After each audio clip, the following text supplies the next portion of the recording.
All right, if you're watching this, this is great. You're gonna know exactly what to do on Friday to frost your cupcakes. So you'll see that I have my supplies here ready to go. I have my stand mixer and I have put on my whisk attachment. And if you don't know how to do that, you match up the little notch with the tab there. Let me see if I can get in. Oh yeah. And then push and twist, and then it should stay on just fine. Okay. And then I have my stick of butter, which is half a cup. And mine is softened. If yours is not softened, you can just chop it up. I chopped mine up anyway. Softened does not mean melted. You absolutely do not want to melt your butter. Okay, so I have my butter in my stand mixer, my milk and my vanilla on standby, and I need to go ahead and sift in the sifter my powdered sugar. All right, so sifting, it takes a minute, but you just turn the handle on the sifter and just keep going. And some of these are like 100 years old and they're awesome and I love them. So don't think that they're weird and broken. There's nothing wrong with them. You can turn the sifter either direction, it doesn't matter. And then at the end, you'll find that you have like some little pebbles. Oops, I just kicked the tripod. You have like some little sugar pebbles in the bottom. Usually kind of bang it out a little bit here. And then super duper duper important, do not wash the sifter. Do not get the sifter wet, because if you get it wet, then the next period can't use it and they will be using, you know, like making paste in there. Okay, so those are like the little parts that are kind of hard and crumbly, so I'm gonna throw them away.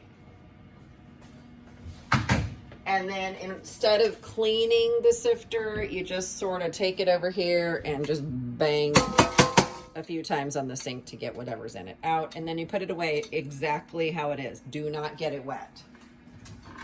Because if you get it wet, the next period cannot use it.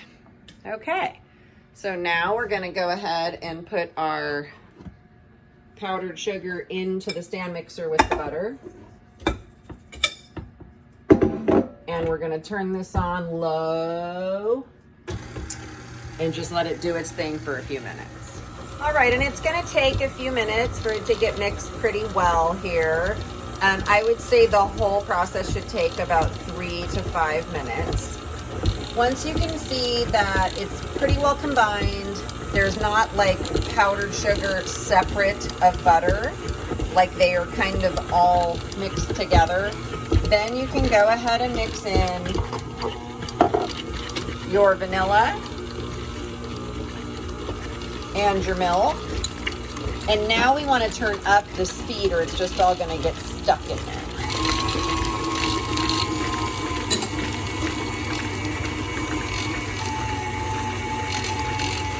Now I'm going to crank it even higher.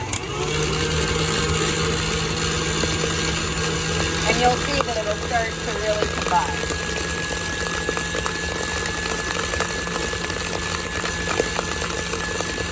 All right, that looks great.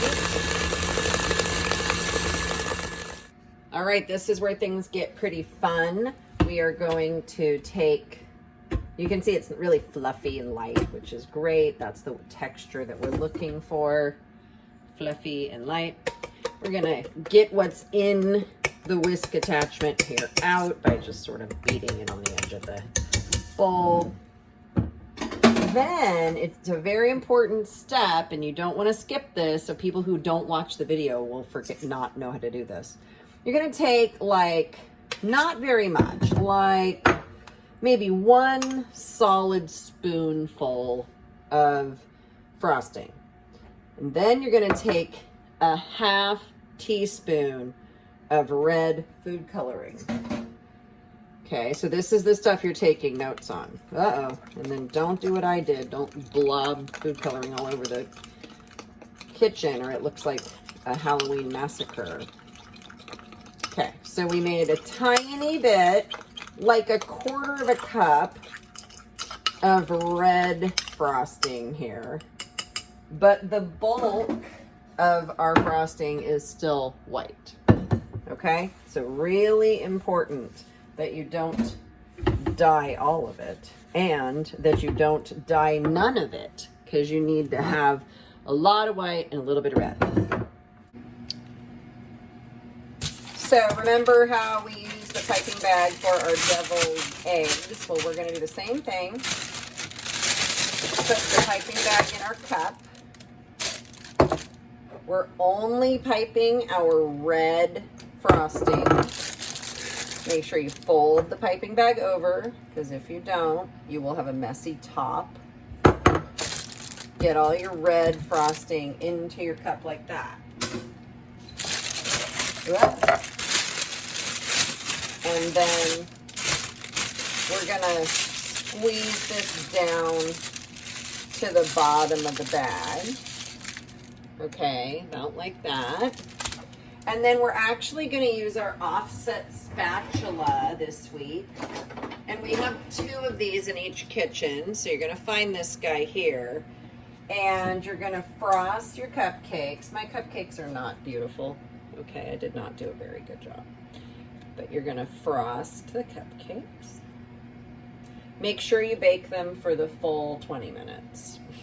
I learned my lesson. And using your offset spatula, and they don't have to be super perfect. Like, we don't work at sprinkles, so don't panic if your cupcakes are not perfect.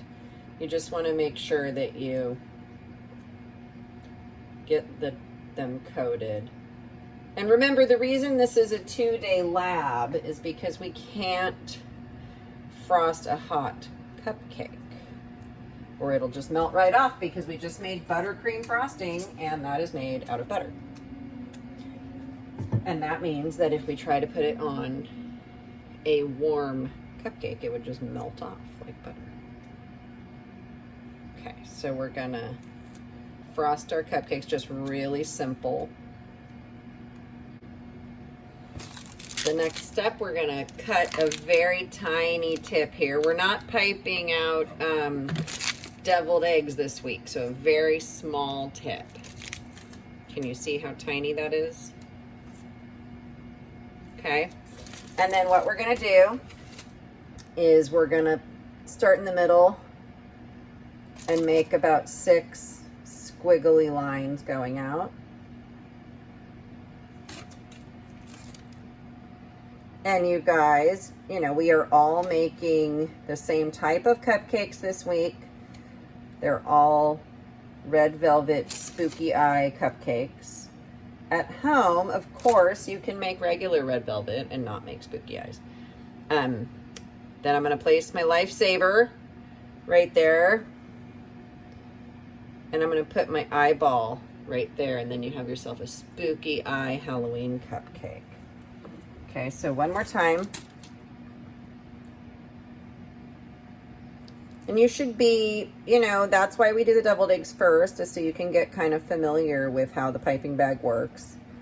If you need a rubber band, you absolutely can have a rubber band for the other end. It's just such a tiny amount of frosting, I'm not sure it matters, but it's up to you. If you would like a rubber band, you know where to find them. Put my Lifesaver there, and then I flip my chocolate chip upside down and jam it in there. And that's the pupil. And now he's like a wonky looking monster. Blah.